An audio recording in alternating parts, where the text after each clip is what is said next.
In today's video, we are going to show you how to reset your balance on PO Prime.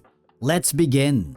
Now, the first thing that you need to do is to log in using your credentials and then head over to the left side area of your navigation and click the accounts. And then you need to select the account that you want to reset. In the details page, you just have to look for the option that says reset balance right here, or sometimes modify account depending on your dashboard version. So here, I want you to click on it and you will see a window allowing you to reset the entire balance. After resetting your balance, you have now the option to put in the new balance right here. Okay, for example, if you want to type in $69,000, $100,000, it's all good. And then once you've done that, you just have to hit the confirm or submit. It's very simple.